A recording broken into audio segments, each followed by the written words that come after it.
Friends, जय हिंद, वंदे मातरम। Welcome back to our YouTube channel. Friends, मैंने एक वीडियो बनाई थी और उसके अंदर बहुत सारे कमेंट्स आए और वीडियो थी कि किस प्रकार से ईरान का अगर अंत होता है, अगर ईरान के जो मुल्ला रिजीम है इसका अंत होता है तो ये पूरी दुनिया के लिए बहुत फायदेमंद होने वाला है। उसके अंदर कमेंट आए थे कि आप हमें और थोड़ा विस्तार से समझाइए कि ये ईरान के जो मुल्ला रिजीम है इसके अंत होने से दुनिया का क्या प्रॉफिट होगा, और साथ ही साथ मेरा कंसर्न है अपना प्यारा भारत, और भारत का क्या प्रॉफिट होने वाला है। आज हम इसी पर बात करेंगे और इतिहास भी जानेंगे, और वर्तमान तो चल ही रहा है और भविष्य की भी देखेंगे, प्रिडिक्शन करेंगे कि इससे क्या क्या निकल कर के आ सकता है और क्यों ये जरूरी है कि ये मुल्ला रिजीम है इसका अंत होना चाहिए। देखिए, आप जानते होंगे कि ईरान के अंदर 1979 से तक आपने देखा कि अमेरिका समर्थित सरकार रही, लेकिन आपने ये भी देखा कि यूएसएसआर की जो आज रसिया है इसकी मदद से वहां पर ये मुल्ला रिजीम स्थापित हुई, और उसके बाद वहां पर अमेरिका हो या फिर इसराइल से रिगार्डिंग या फिर पूरी दुनिया को उसी चश्मे से देखा जाने लगा कि पूरी दुनिया में क्या है। पूरी दुनिया में क्या है कि आप, एक है जो ईमान वाले हैं, दूसरे हैं काफिर हैं। कारण देखिए, उसके एक थोड़ा सा इस सिनेरियो को अगर आप समझ लेंगे तो आपको ये समझना थोड़ा आसान हो जाएगा कि ये पूरा का पूरा जो डेवलपमेंट आज आप जो देख रहे हैं ना, उसकी नींव आज नहीं रखी गई। इसकी नींव तो पीछे 50-40 साल पहले ही रख दी गई थी, जो आज आप देख रहे हैं। और आज के जो इश्यूज आप पूरी दुनिया में देखते हैं उसका जड़ आज नहीं है, इसका जो जड़ है वो आज से 40 से 50 साल पीछे रखा हुआ है। देखिए, होता क्या है, 1979 के अंदर ये मुल्ला रिजीम सत्ता में आती है और अमेरिका समर्थित जो सरकार थी, रजा साहब पहलवी की सरकार, वो हट जाती है। और उसके बाद जब ये सत्ता में आते हैं तो यहां पर जो स्ट्रक्चर बनता है वो बनता है कि सबसे ऊपर जो रिलीजियस लीडरशिप होगी वो सबसे ऊपर होने वाली है। अच्छा, जो रिलीजियस लीडरशिप है जिसको आपने देखा आयतुल्ला, आयतुल्ला क्या है, ये एक पद है, एक पोजीशन है एक रिलीजियस लीडर की, जो कि सबसे ऊपर होने वाला है। अब सबसे ऊपर रिलीजियस लीडर होगा तब आप समझिए कि उसके जो मफाद होंगे, उसके जो इंटरेस्ट होंगे वो रिलीजियस इंटरेस्ट होंगे। नीचे जो सत्ता है उनको ऊपर की जो ये रिलीजियस लीडरशिप है इसी के आदेश मानने होंगे। अब आप मुझे एक बात बताइए कि ये जो रिलीजियस लीडरशिप है ये कौन है? ये है मुल्ला, इस्लाम को मानने वाले। अब अगर आज आप सोशल मीडिया पर हैं और आप ये नहीं जानते कि इस्लामिक जो रिलीजियस जो इस्लामिक स्क्रिप्चर्स हैं वो किस प्रकार का आदेश देते हैं पूरी दुनिया के लिए, वो फॉलो करने होते हैं। उनमें इफ बट नहीं होता कि जैसा बताया है वहां पर आप क्वेश्चन नहीं कर सकते, वहां लॉजिक नहीं लगा सकते, वो आपको मानना पड़ेगा। अब रिलीजियस लीडर सबसे ऊपर है और नीचे क्या है? नीचे है शक्ति, जिनके हाथ में शक्ति है उनको आदेश किसका मानना है? रिलीजियस लीडरशिप का। रिलीजियस लीडरशिप क्या करेगी? उसके लिए काफिर है ये पूरी दुनिया, भारत हो चाहे यहूदी हो या तो क्रिश्चियन हो। और यहां तक कि जो सुन्नी मुल्क हैं, सिया है, क्योंकि अभी जो ईरान है वो सिया है, सिया मुल्क के लिए सुन्नी भी काफिर ही है। अब मुझे आप बताइए कि ये जो लीडरशिप ऊपर डेवलप हुई, ये क्या आदेश देगी दुनिया के लिए? ये दुनिया के लिए वही आदेश देगी जो अब आप देख रहे हैं, death to Israel, death to America, death to India, death to ये, डेथ टू वो। तो सबके लिए डेथ मांगेंगे, सबका बुरा चाहेंगे। अच्छा, इनके नीचे जो शक्तिशाली ग्रुप है इनके पास में, जिन्होंने आईआरजीसी बना लिया, इन्होंने नेवी बना लिया, इनके पास आर्मी है, इनके अंदर मॉरल पुलिस भी है, इनके पास में सब कुछ है। अब क्या होगा? अब होगा ये कि अपने लोगों को कंट्रोल करने के लिए इन्होंने आईआरजीसी बना लिया, सोशल पुलिसिंग बना लिया, बाइसेस जैसी संस्थाएं बना ली, जो लोगों को देश के अंदर कंट्रोल करेंगी। देश के अंदर लोग कंट्रोल हुए। जब ये सरकार आती है 1979 में, उससे पहले आप देखेंगे तो अमेरिका के साथ, क्योंकि अमेरिका की समझ से सरकार थी ही ईरान के अंदर, और इजराइल के साथ में आपने देखा होगा ना कि आपको बहुत सारी वीडियो दिखेंगे कि क्या कारण है कि भाई इजराइल और ईरान के बीच में इतने फ्रेंडली रिलेशनशिप थे, लेकिन वो इस तरह से दुश्मनी में कैसे बदल गए। ये दुश्मनी में वैसे ही बदले जो मैं भी आपको बता रहा हूं। अब आयतुल्ला का जो आदेश है वो नीचे मानना है। इजराइल जो यहूदी हैं और जो क्रिश्चियन है, ये तो सब काफिर है, इनको हटाना, इनको मारना, इनका जो मुल्ला रिजीम है इनका दायित्व है। अब ये जो दायित्व है इसे निभाने के लिए किसका प्रयोग किया जाएगा? जो नीचे आईआरजीसी है, जो संस्था है, उनका प्रयोग किया जाएगा। उनका ही प्रयोग करके आप देखेंगे कि अमेरिका हो या फिर इजराइल हो, अमेरिका, इजराइल और ईरान, इनके बीच में मुझे बताइए कितनी दूरी है? भाई 2000 किलोमीटर से ज्यादा दूरी तो इजराइल और ईरान के बीच में है। भाई,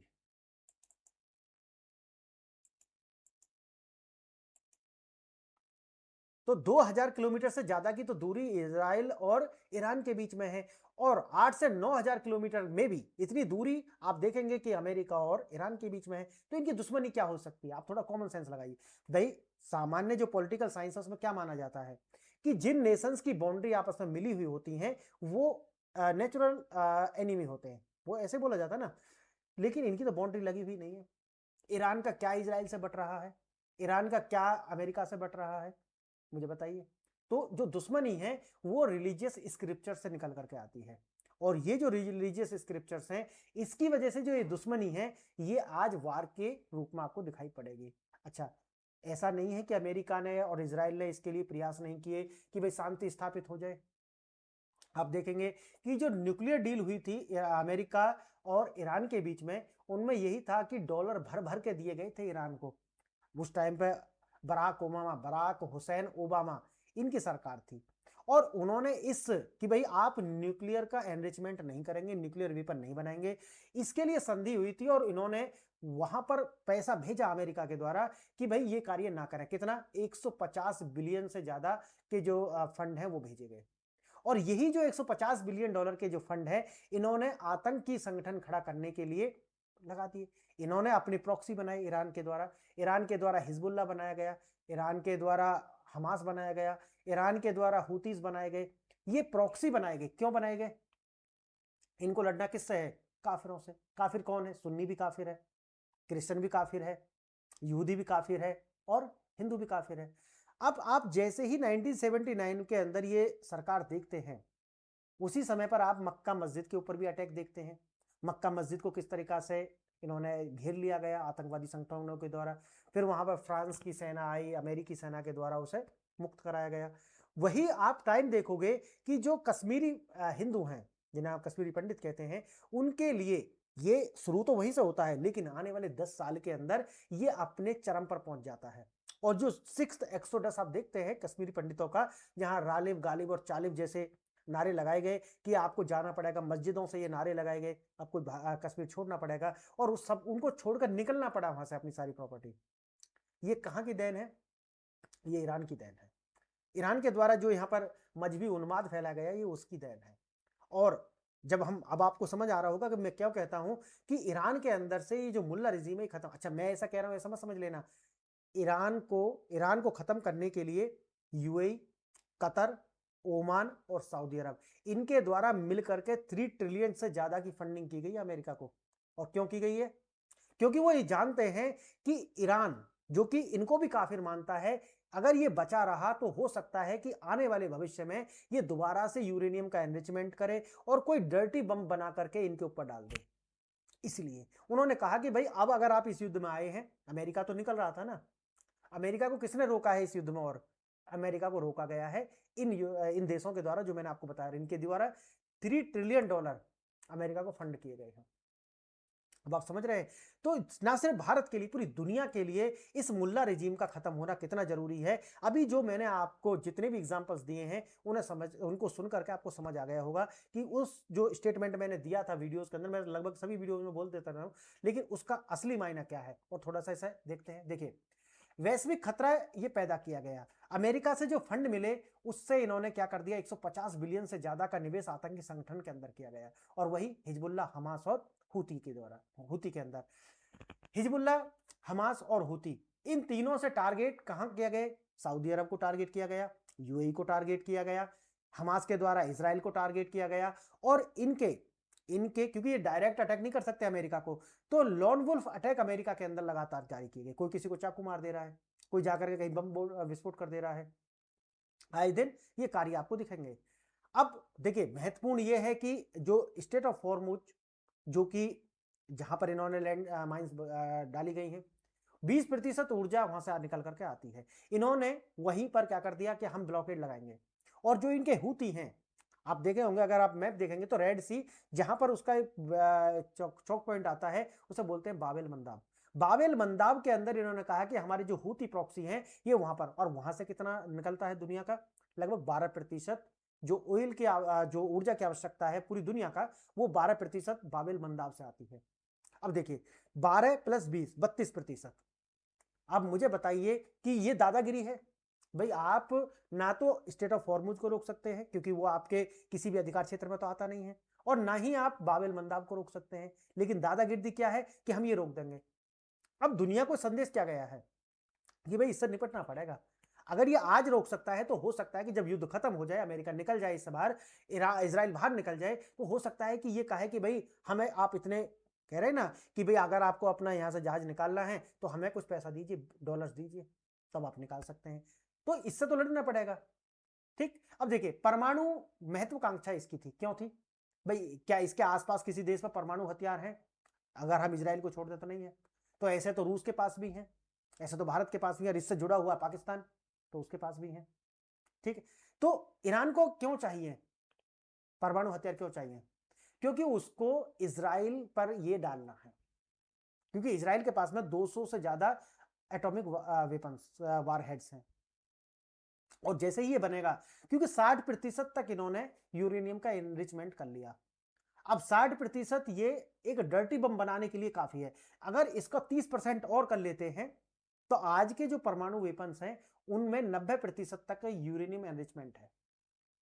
समझ गए मेरी बात? अरब देशों पर अस्तित्व का संकट आ जाएगा, और जो इस तरह की मिसाइल इन्होंने मारी है, इन्होंने कतर भी नहीं छोड़ा, कुवैत भी नहीं छोड़ा, कोई देश नहीं छोड़ा इन्होंने जिस पर इन्होंने मिसाइल से अटैक ना किया हो।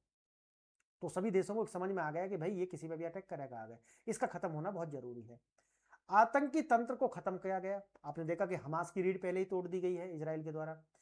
हूती उनको कभी भी ठोकते रहते हैं, ठीक, और हिजबुल्ला उसकी भी कमर तोड़ी गई है इजराइल के द्वारा, और अभी भी आप देख रहे होंगे कि अभी भी युद्ध जारी है।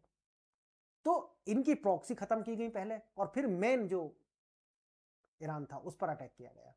तो अब आप मेरी बात से समझ गए होंगे कि क्यों खत्म होना बहुत जरूरी है इस मुल्ला रिजीम का। ये दुनिया के लिए खतरा है, ये सुन्नियों के लिए खतरा है, समझ गए, और ये सब जो दुनिया है उसके लिए खतरा है।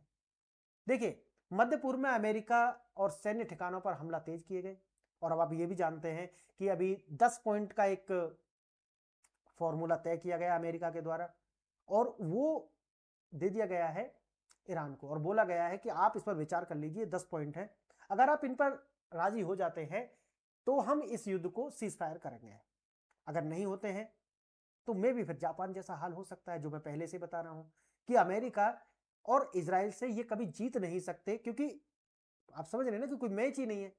एक और तो 1 ट्रिलियन के आसपास अमेरिका का डिफेंस बजट है, 900 से ज्यादा दुनिया के अंदर बेस हैं, देश के अंदर ही प्रोडक्शन के लिए यूनिट्स हैं, और इंफॉर्मेशन के लिए दुनिया में सबसे ज्यादा सैटेलाइट्स जीपीएस के पास हैं, दुनिया की सबसे ज्यादा टेक्नोलॉजी वो अमेरिका के पास है। तो भाई ये फाइट कर लेंगे, और अच्छा एक और 20-20 साल तक युद्ध लड़ने का जो एक्सपीरियंस है वो भी इनके पास है। तो ईरान किसी भी तरीका से, ना तो तुक्का से ना ही किसी की मर्जी से ये जीत नहीं पाएगा। समय लग सकता है, लेकिन इसमें से जीत करके तो अमेरिका और इजराइल ही निकलने वाले हैं। लाल सागर में हूतियों का वाणिज्यिक जहाजों पर प्रहार, जो मैंने आपको बताया बाब एल मंदाब पर।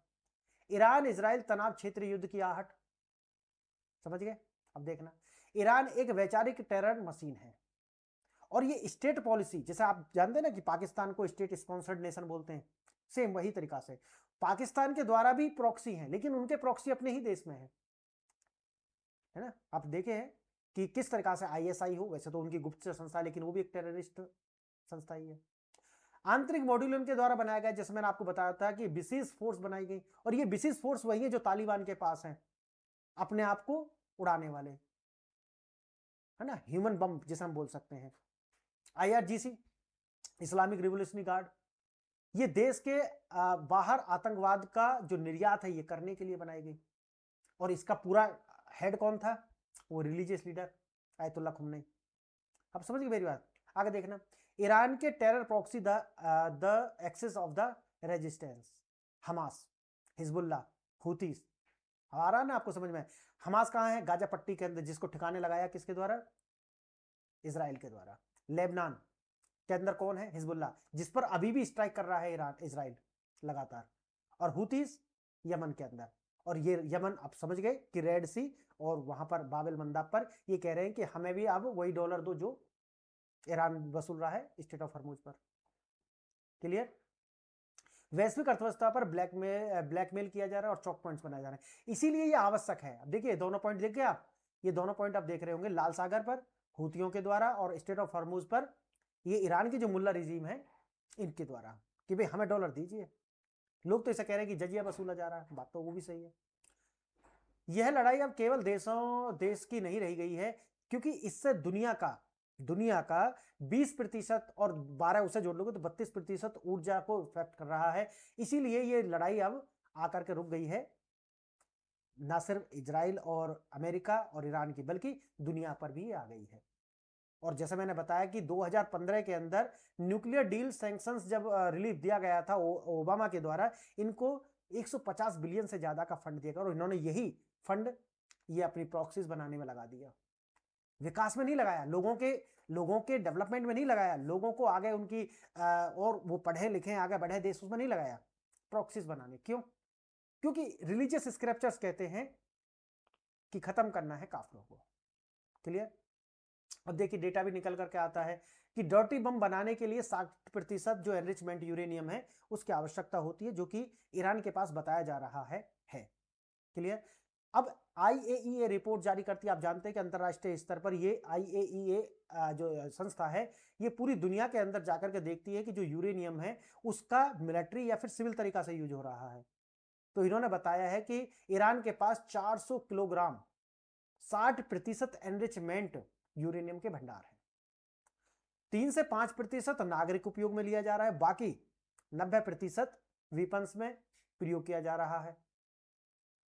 तो ये खतरा है दुनिया के लिए। इसीलिए मैं कहता हूं कि इसका खत्म होना कितना जरूरी है। अमेरिका जमीनी हमला और कितना व्यवहारिक है। अमेरिका पे डायरेक्ट हमला नहीं कर पाएंगे, और अमेरिका अगर इन पर हमला करना चाहता है, इन्हें जीतना चाहता है, कि देखिए अमेरिका का उद्देश्य अलग है, मैं पहले भी कई सारी वीडियोस में बता चुका हूं। अमेरिका खर्ग द्वीप पर कब्जा करेगा, जहां पर इनकी जो रिसोर्सेज हैं वो है, तो 90% रिसोर्स पर कब्जा करेगा। इजराइल उसका उद्देश्य अलग है, उसका अस्तित्व का खतरा है।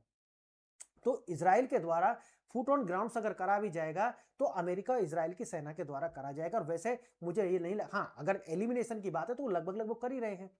तो फुट ऑन ग्राउंड से जाकर के अंदर करेंगे क्या? कुछ नहीं, B2 बॉम्बर्स वो कार्य कर रहे हैं। तो मुझे लगता है कि खर्ग द्वीप पर जाकर के ही ये फुट ऑन ग्राउंड कर सकती है सेना। बाकी ईरान के अंदर जाने का ना तो कोई लॉजिक बनता है और ना ही वहां से कुछ प्राप्त होगा, ये भी आप समझ लीजिए।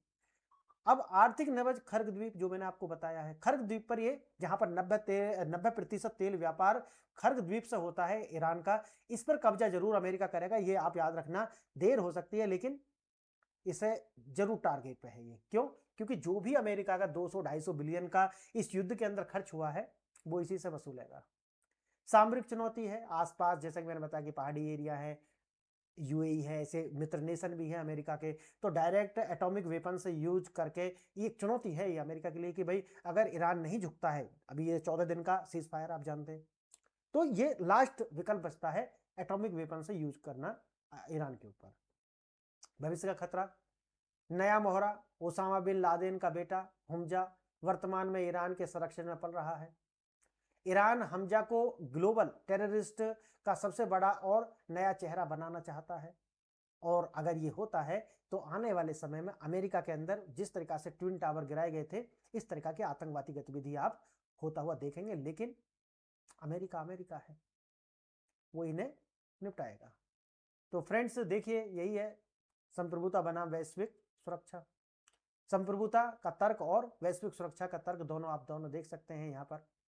तो फ्रेंड्स जो मैंने आपको अलग अलग वीडियोस में बताया कि क्या कारण है और क्यों जरूरी है ईरान की इस मुल्ला रिजीम का गिरना, अब आपको अच्छे से समझ में आ गया होगा। अगर वीडियो आपको पसंद आई है तो चैनल को लाइक शेयर एंड सब्सक्राइब करें, वीडियो को शेयर करें, और जो भी आप अगर और भी इसमें कुछ एंगेजमेंट चाहते हैं तो वो भी बताइए, मैं उसे शामिल करूंगा। वीडियो देखिए, इसके लिए धन्यवाद।